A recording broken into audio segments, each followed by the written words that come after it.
Steve Kornacki here in New York for NBC News with the news coming to us just in the last few minutes that the 41st President of the United States, George Herbert Walker Bush, has passed away at the age of 94.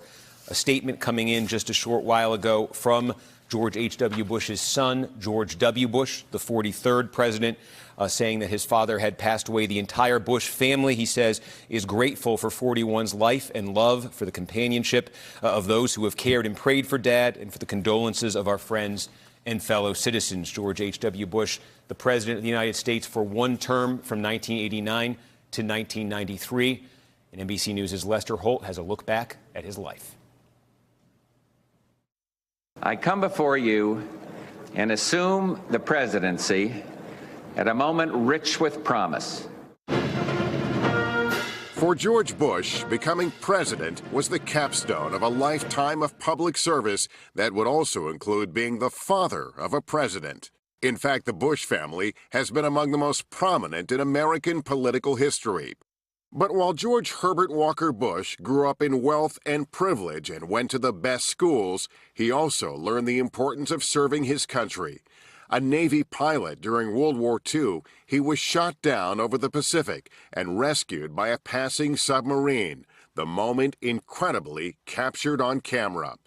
He returned home, married his sweetheart, Barbara Pierce, and started a family, moving to Texas in 1948 to get into the oil business. They suffered the loss of daughter Robin to leukemia, but raised 5 children. In 1964, the year he turned 40, Bush got into politics, running for Senate. I certainly hope, and I'll bet you do too, that our children can grow up knowing what freedom really is. He lost, but later won a House seat and ran for Senate again in 1970, this time with help from President Nixon.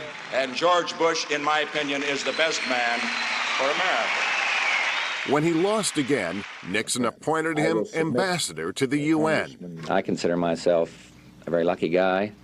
But his next job was chairman of the Republican Party during Watergate. You try being chairman of the Republican Party during the Watergate days. You talk about a ghastly assignment. Bush escaped Watergate unscathed, and Nixon's successor, Gerald Ford, made him his envoy to China. Put it this way, I'm darn happy about it.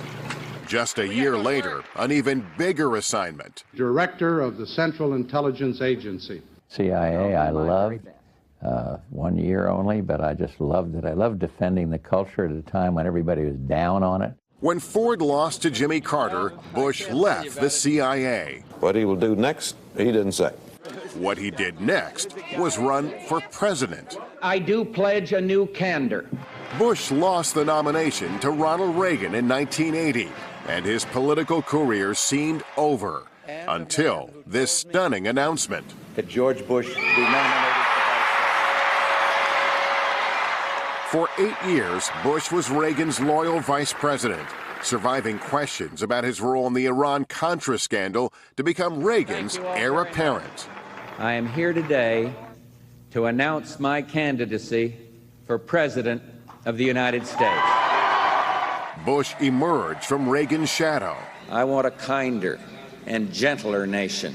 And made a promise he would later break. Read my lips. No new taxes. George Bush defeated Democrat Michael Dukakis in 1988 and became President of the United States. So help me God. The Bush years saw epic events on the world stage: the Tiananmen Square massacre, the fall of the Berlin Wall, and the collapse of the Soviet Union itself.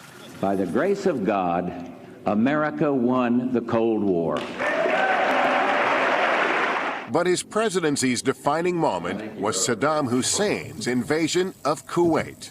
This will not stand, this aggression against Kuwait. Backed by an international coalition, Bush launched Operation Desert Storm and drove Iraqi forces out. Aggression is defeated, the war is over. But Saddam Hussein remained in power until Bush's son toppled him 12 years later. I thought Saddam Hussein would fall of his own weight when the war ended. And I thought they'd throw him the hell out of there, and they didn't. Bush's post-war popularity soared, then sank over economic concerns closer to home. In 1992, he lost to Bill Clinton, becoming a one-term president. I had my chance. I gave service to this country. And now I'm perfectly content to let history be the judge. George Bush enjoyed an active retirement, full of grandchildren, fishing, even skydiving. And he saw his eldest son become president. But he kept his advice to a minimum, and his son charted his own course. Bush was no stranger to partisan politics, but he aspired to a higher ideal, as when he teamed up with Bill Clinton on global relief efforts. You can be political opponents and still work together for something more important than your own political future. A former president for decades, he saw granddaughter Jenna Bush Hager become a Today Show correspondent. And what's aging like? Aging's all right, better than the alternative. He saw Republicans turn away from the Bush brand and the party establishment it represented. But the simple fact is... Excuse me, 1 second. No. Rejecting son Jeb's bid for the presidency. So tonight, I am suspending my campaign. And he survived his wife of 73 years, Barbara Bush, and welcomed an outpouring of affection for her. Theirs was the longest marriage in presidential history. Throughout his long life, George Bush was admired as a man of decency, modesty, and uncommon achievement, values that, to the end, reflected what was most important to him, his family.